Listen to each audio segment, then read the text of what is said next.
Good to have you all on board. It's another time with Tutor.io.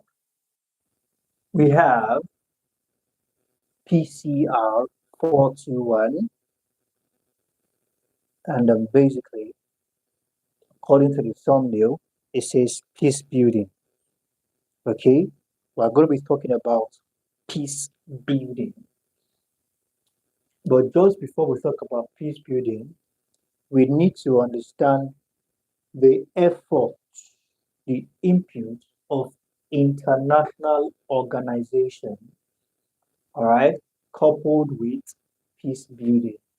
All right, so we have international organization and peace building. All right, so to start with, we need to first talk about concepts of international organization. Then we talk about peace building, and let's see how we can bring both together. To start with, we need to understand vividly, clearly, precisely that the world has become a global village. Okay, you have to get tickets or book a flight to Spain to go find out what is going on in Spain. You can be in your house from the comfort of your office, from your school, from your home, and you get to know what is going on the street of Spain. All right, the world has become a global village whereby we can transact between countries. Transactions can be done between countries from the confines of your room without even necessarily going to the airport, without necessarily going to the office. Everything has been globalized. All right, so the world is definitely advancing, and sure, the way the world communicates, people communicate, organizations communicate has also improved. So, being a global village through various institutions, all right, that have brought what we refer to sovereign states together. So, because the world has indeed become a global village, you see countries, all right, coming together to execute projects. All right, you see Nigerian companies working in Spain, working in the US company working in Nigeria.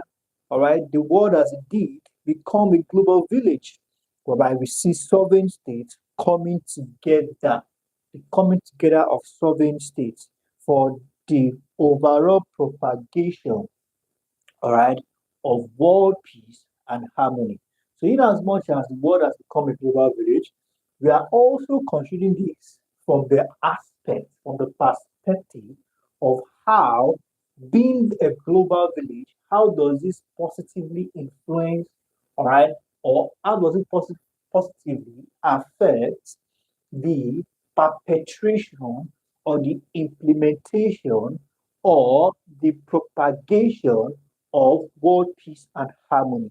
All right, we see institutions, world institutions, international institutions coming together in as much as the world being a global village, whereby there are no hindrances, there are not limitations to this international organization from different countries coming together just to ensure, just to facilitate harmony and world peace. Okay, so now, despite the existence of these organizations, we hear and read daily through the media, both locally and internationally, the same, all right, the unease that has permeated world politics, irrespective of the fact that the world has indeed become a global village. We still hear of, we still read of how unease has taken over the international politics. Definitely. Where there's always good, there's always the other side. All right. Now, the world will be a better place. The world will be a better place for us all if we reflect on the basis that's compelled a hitherto heterogeneous world into what we refer to as homogeneous society. When we say heterogeneous now, even though we are from different sphere of life, different perspective, different view, different background, we speak different language, that is heterogeneous. All right. Instead of looking at ourselves from that angle, we should consider ourselves as an homogeneous society. Homogeneous society is a society whereby we have different people from different sphere of life and background coming together, living, working, transacting harmoniously and peacefully. All right. So now the point here is that the world became more united. All right. The world, looking at the world becoming more united and connected as we share values and cooperations that brings into what consideration diverse people together, put into consideration the bringing of diverse people together. Now, if we go back to these basics, we have respect, trust, common humanity. All right, the world will be a better place for everyone. All right, so let's take something down on that.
Until now,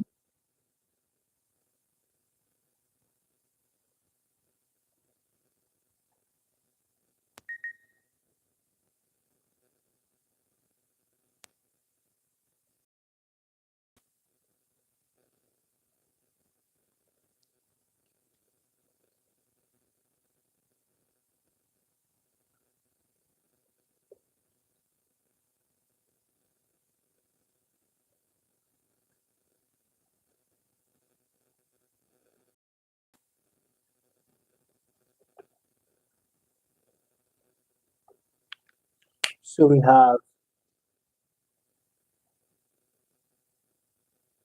that as that. Are we together?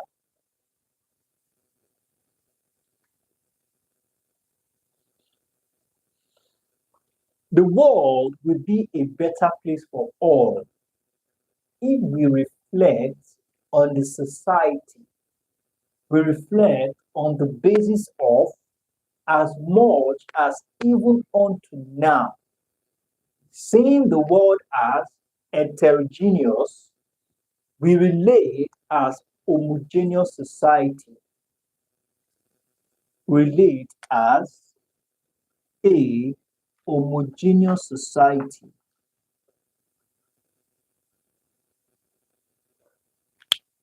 instead.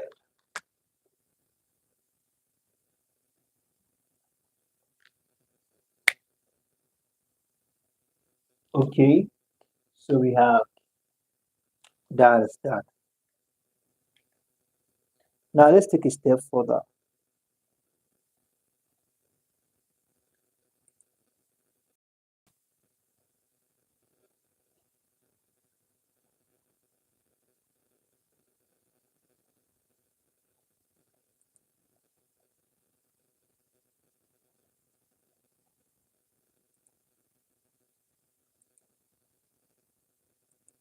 Now, the pride of liberty, we are all told, is external vigilance.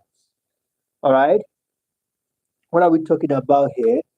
We'll be looking deeply into understanding the concept of international organization with a view to understanding the links with peaceful building activities globally.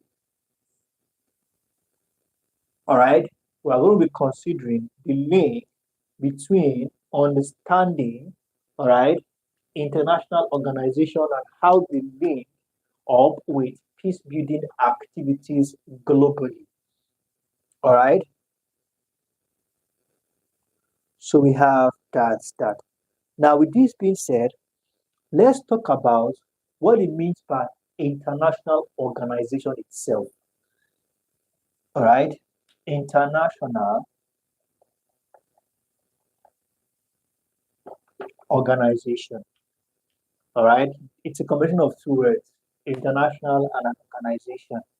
All right, so ordinarily, when we talk about international organization, it could be referred to as an organization that embodies what we refer to as the world community. All right, where we have members of such organizations from different parts of the world. So, irrespective of where the organization is located, irrespective of whether it is locally located here in Nigeria, all right, nevertheless, its members are from all parts of the world. All right, what makes it global is the fact that the member of these groups or the member of such group are from all parts of the world. So it's not limited by distance or by space. All right, in the sense that members, all right, an embodiment of the community of the world community, with its members drawn from independent sovereign states. All right, world community, world community. All right, members from sovereign states, independent sovereign states, independent sovereign states. We can refer to international organization as that. You can also see it as it could be in form of a religious organization. All right, this religious organization cuts across national boundaries. You keep hearing international body, world community, members from international, independent sovereign states. You keep hearing crossing boundaries. All this has to do with international. This word international is not limited to just one country. All right, it goes beyond the boundaries of different countries. International, all right, organization. According to Akimboye and Alter in 2000, they opined that an international organization is composed of sovereign independent states. All right, these are states that are already doing well by themselves. All right, they were already doing well on their own. All right, but they intended deliberately, all right, offered to become the member, willingly offered to become a member of a community that's intentional and particular about a specific goal or purpose which they find interesting. So it is not a thing of compulsory. You're not being, it's not a thing of force. You're not being by, it's not by force to join. It's a willingness, all right, from members of independent sovereign countries. All right, your joining is best known to you, but it's a willing act. All right, voluntary joining in a common pursuit. So there's always a common pursuit, and the joining is voluntary. All right, that is from Akimboye and Otwa in 2005. In the opinion of Palmer and Perkins in 1966. As for Palmer, so the one we just talked of now is from Akimboyede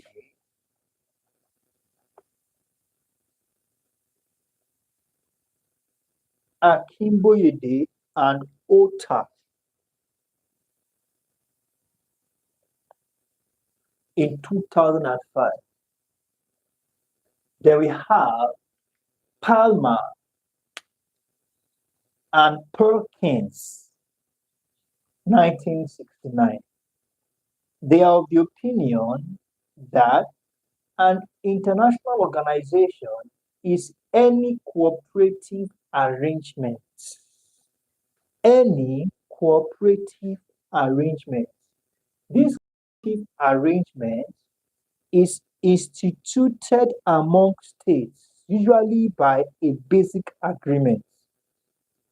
Those are the recipes. All right. Cooperative arrangement is an arrangement, not just one state, but between different states. And the reason why they are all together is based on certain agreements. All right. There's a clear agreement, which is to perform mutually advantageous functions implemented through periodic meetings and staff activities. This is more detailed. Okay, that is from Palmer and Perkins, talking of a corporate arrangement among states, which is usually based on an agreement. All right, and this agreement will rank from mutually advantageous agreement that will favor every member. All right, every member state, the agreements will favor them. And there are also functions, and these functions are implemented through periodic meetings and staff activities. So even though there's this coming together, it does not just happen automatically. People are behind it. There will be meetings, whether it's periodic or quarterly or yearly, anyhow, or monthly. There will be meetings, but usually either quarterly or yearly. There will be meetings by these bodies. They have the responsibility to carry out certain activities based on their initial agreements. So we have that. So the all and sundry of what we are talking about is international organization must generate members from two or more sovereign states.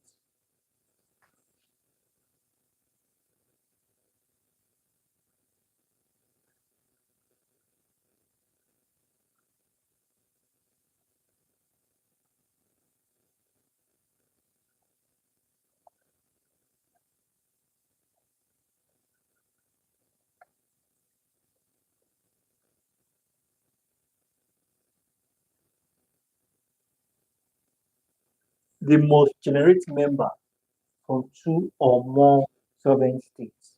At least it has to be a minimum of two, right? Maximum or limited, two or more sovereign states. Are we together? They must generate member from two or more sovereign states. So we have that. Start just a moment. Now, okay, two or more sovereign states must have what we refer to as a formal structure. There must be a formal structure.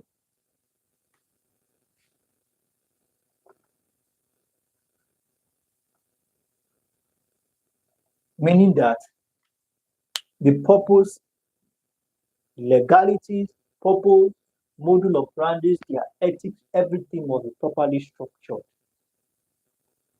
Okay, structure that serves as the coordinating centers and such be seen to have been established by mutual consent. So the formal structure is the result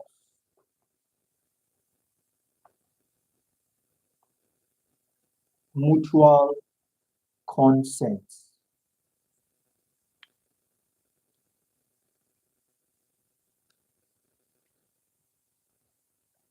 So it's not a structure that was imposed. All right. Even the so-called structure is what has been agreed by all members to be their guiding principle.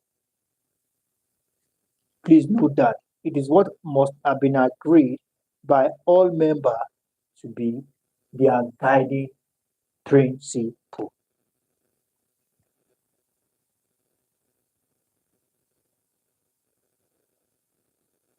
So we have that as that. And lastly, there must be what we refer to as enforceable legal documents. There must be what we have as enforceable legal documents. Very important. In such a highly sophisticated community, there should be a constitution, right? And the constitution is what we now refer to as a legal document. The constitution is a guiding principle, all right, that nobody is above, everybody is binded by that constitution. And this constitution is designed mutually, all right? It's a thing everybody supports, agree to, and are willing to abide by. We have that as that. Now, let's take a step further.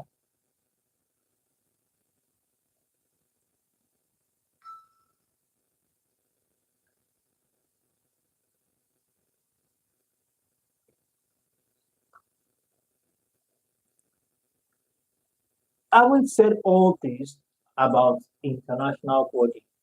So let's talk about peace building now.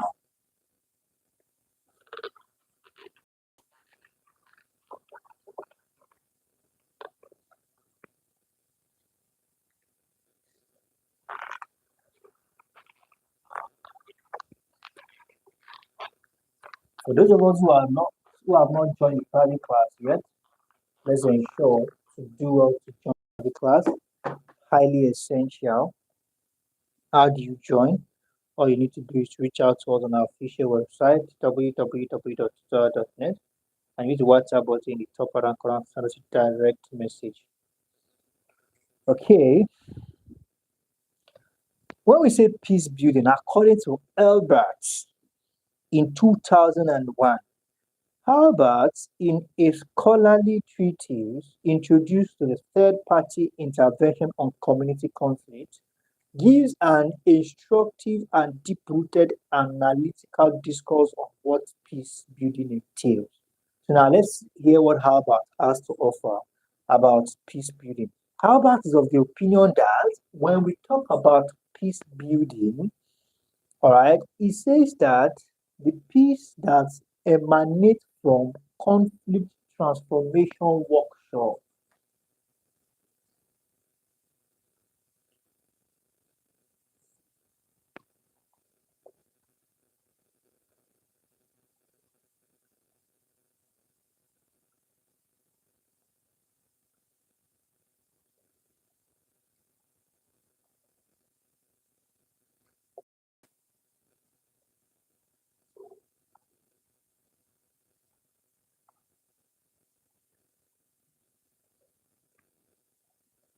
Conflict transformation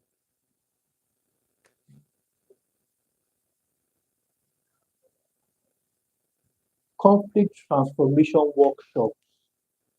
And when we say conflict transformation workshop, it's more like an idiomatic expression.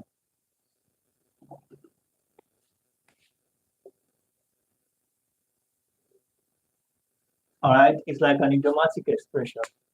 Conflict transformation workshop now. We can otherwise, or we can also refer to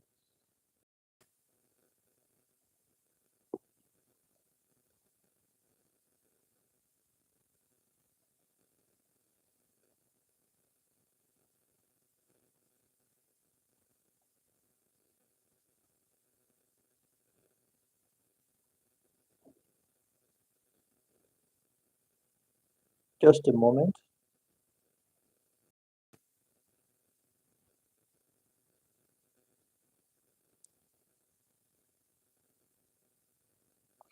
Now, we can also refer to this as, we can also refer to it as conciliation, negotiation, and mediation exercises.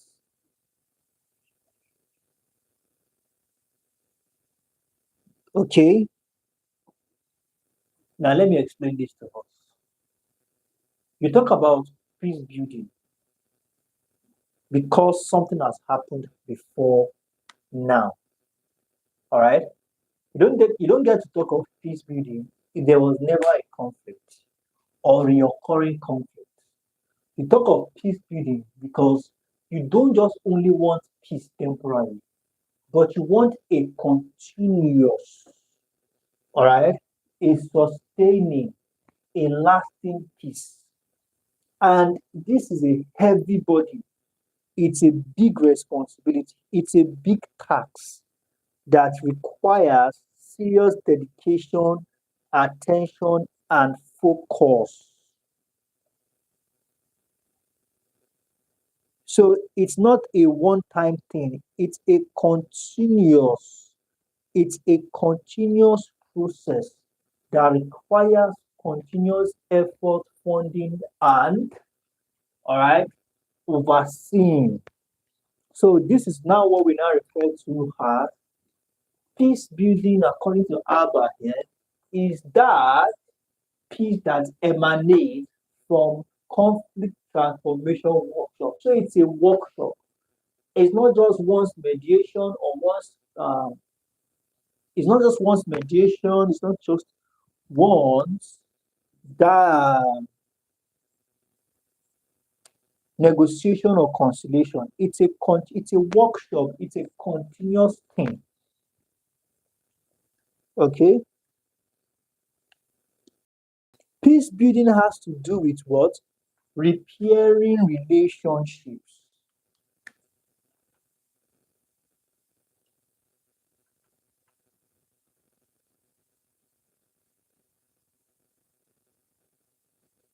So you don't get to talk of repairing when there was no damage.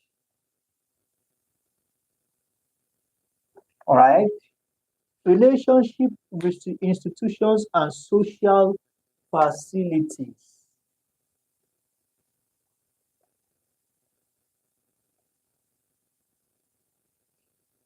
Okay. And social facilities that has been affected, damaged due to a post, due to a pre-conflict. Okay. So now, by doing this, you need to put in place schemes, you need to put in place scenes, all right, that can help the disputing communities to be what? Reunited. All right, putting into place schemes to help the disputing communities reunited. So that's where the work is. And if it's not properly handled, conflict will occur. So this is where the challenge is, peace building. Okay, so we have that done. Our time is fast spent. Let's just take a few more points and we call it a wrap for tonight. So generally now, we can therefore assert or aver that peace building at any level, whether post or pre or post level, is geared towards ensuring democratic gains, rule of law, equitable access to resources, and sustainable development. So when we talk about peace building, all in all, the reason for going on this journey is to ensure peace and harmony, a sustaining and long-lasting, all right,